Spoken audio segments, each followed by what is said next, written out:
All conditioned things are created by the mind. This is the teaching of the Dhammapada. In our daily lives, a single careless word can darken our entire day. A cold glance or a delayed reply can leave a long mark.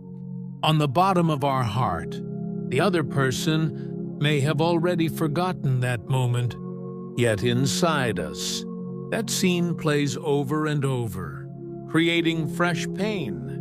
What truly hurts us is not the event itself, but our own habit of holding on to it. Even if you cannot avoid the first arrow, do not shoot the second arrow at yourself. This is the teaching of the Sutta Nipata. The misunderstandings and hurts that come from others are like the first arrow, which no one can avoid. But even after it passes, asking why it happened to us and tormenting ourselves is shooting the second arrow with our own hands. The longer we keep the past alive, the longer the wound refuses to heal. Holding on to past hurts is like holding a hot coal and crying that your hand is burning. The moment you let go of the coal, the pain begins to stop. There is a story of a planner in his 30s working at a tech firm in Seattle. For a long time, he was trapped by hurtful words from his manager, unable to sleep at night. A single evaluation from his manager felt as though it denied his entire worth. To prove that evaluation wrong, he worked endlessly, exhausting his body and mind. When he was entirely worn out, he realized one simple truth.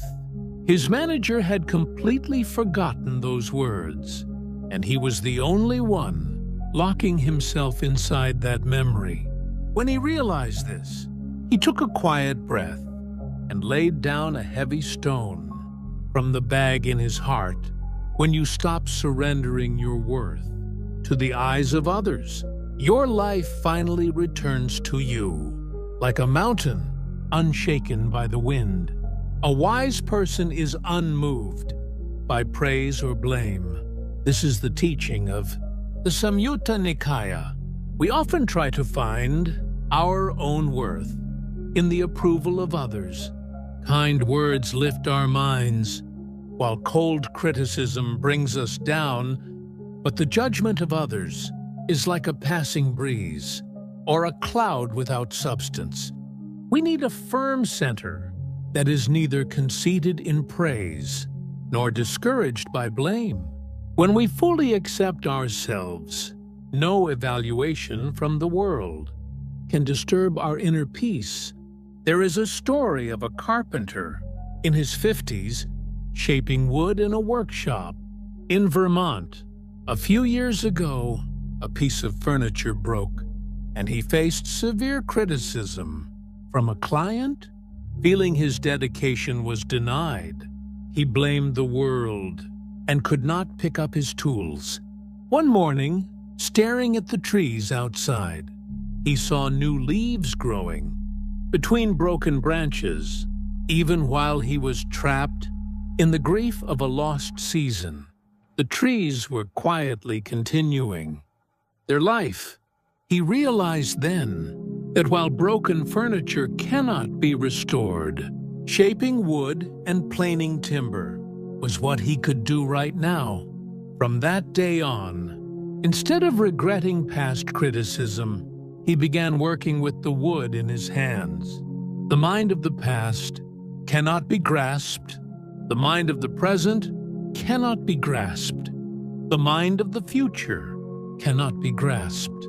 This is the teaching of the Diamond Sutra. What we try so hard to hold is usually an illusion of the past or an anxiety about the future.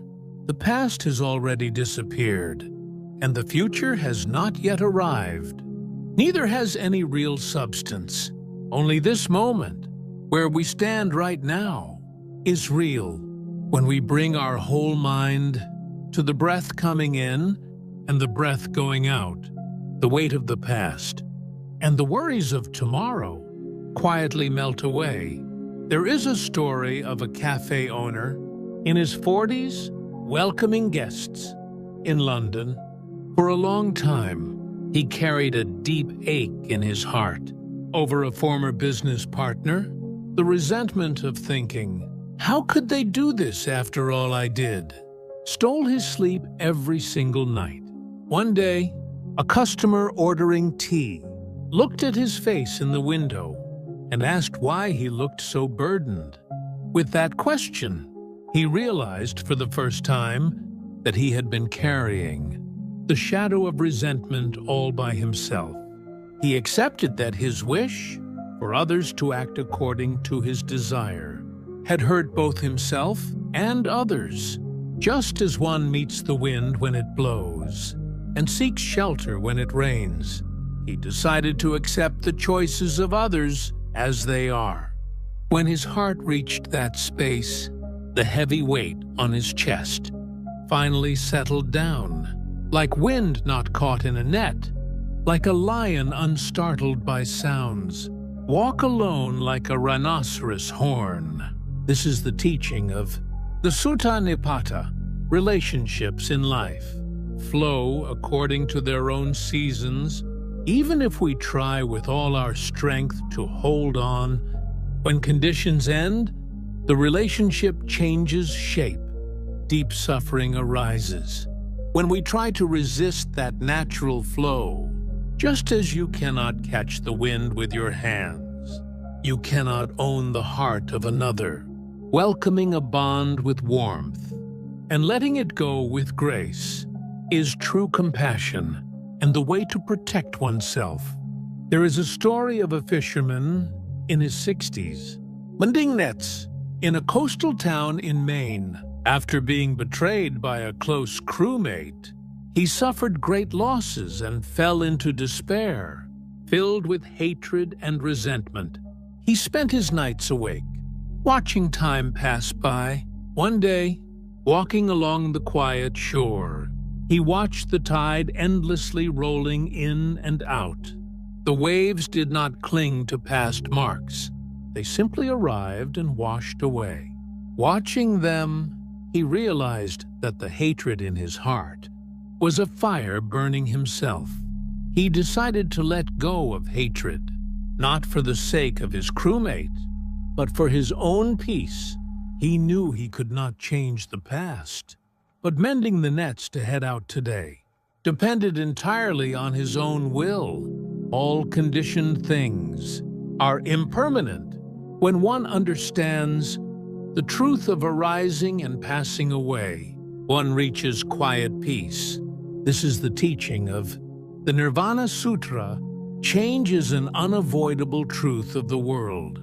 Youth, health, honor, and our relationships with those we love all change and flow over time. Suffering is born when our desire for things not to change collides with the reality of impermanence.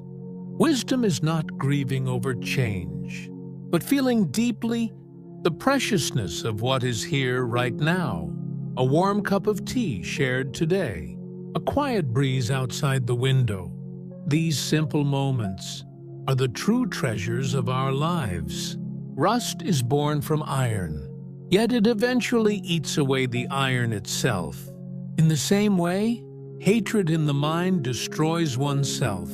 This is the teaching of the Dhammapada. Resentment and hatred seem like swords aimed at others, but they are actually rust eating away at ourselves. While hating someone, our own mind becomes dark first, and our own body grows weary first.